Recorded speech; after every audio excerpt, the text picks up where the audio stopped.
Hello and welcome to my channel. In this video I'm making a noodle board. To get started I first cut down some 1x6 boards to rough length on the miter saw. I left a little extra length and cut them down to their final size after they were glued into a panel.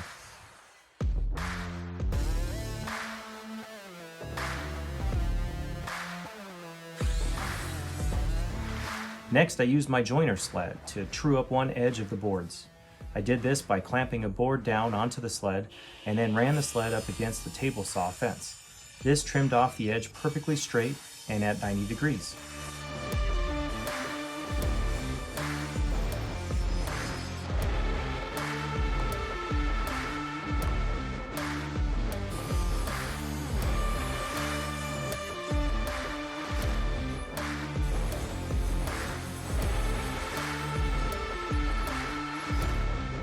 After this was done, I spun the boards around and ran the newly trimmed edge up against the fence to rip the opposite edge. Now the boards are completely straight and ready for the glue up. I applied Titebond 3 wood glue to the boards, laid them flat, and then pulled them tightly together with clamps.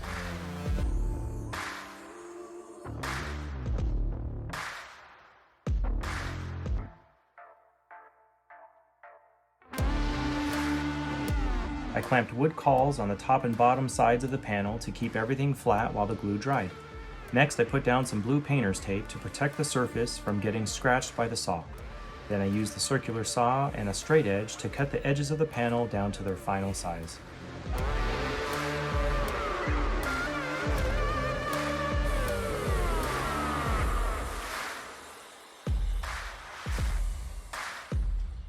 I used 1x4 boards for the perpendicular slats and used the miter saw to chamfer the ends at 45 degrees. This detail is merely cosmetic, but I think it adds a nice decorative touch.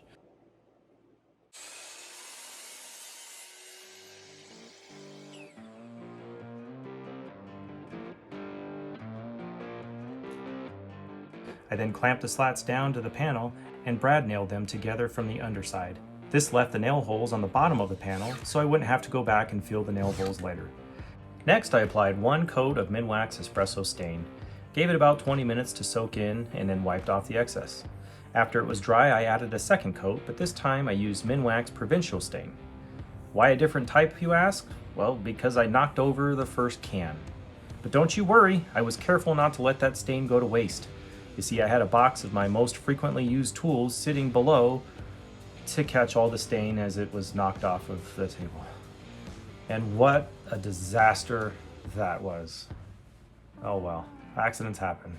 I gave the stain a couple days to fully dry and then applied 3 coats of Minwax Clear Satin Spar Urethane finish, sanding with 400 grit sandpaper in between coats. The twisted metal handles were purchased from Etsy, and to attach them, I first pre-drilled holes with a Vix bit, which is a self-centering drill bit. This helped to prevent the wood from splitting when I later drove in the screws to secure the handles.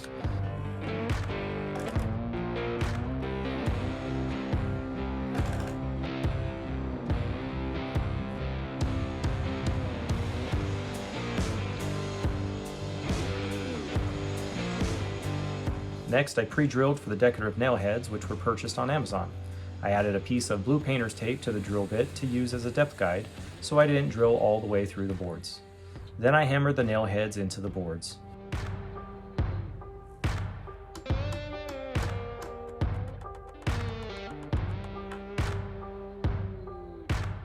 And with that, the noodle board was done. I hope you've enjoyed this project and maybe found some inspiration to make one for yourself. Thanks again for watching. I do appreciate it.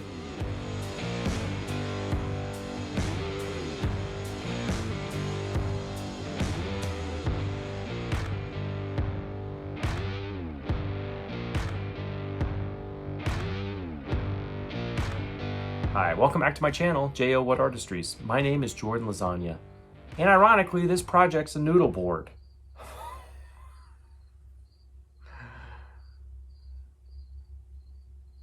You know, I wasn't that great at history growing up, and I'm obviously not a historian by trade, but I like to think I know a thing or two about facts.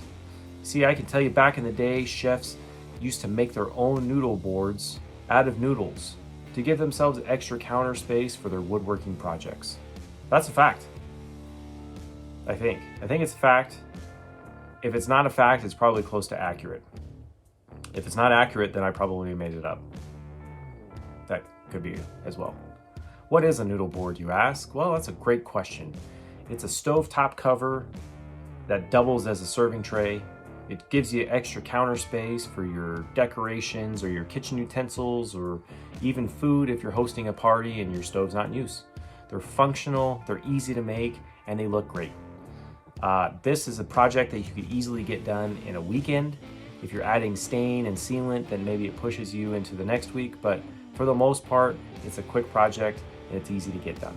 And for a little added flair, I added twisted metal handles and some nail heads. Gives it kind of a rustic medieval look, and personally I think metal and wood always look good together. So if you like this project, give me a thumbs up, subscribe to my channel, hit that notification bell, and you can stay up to date with all my future projects. Thanks again so much for the support and watching. I do appreciate it. Till I catch you in the next one, please take care and stay safe. Goodbye.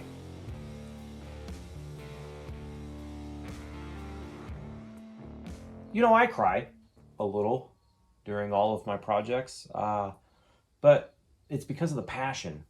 You know, the passion, the emotion. There's a little of myself in every project that I do, you know, and you got to let those emotions go. Gosh, just talking about it, I'm feeling those emotions starting to build a little.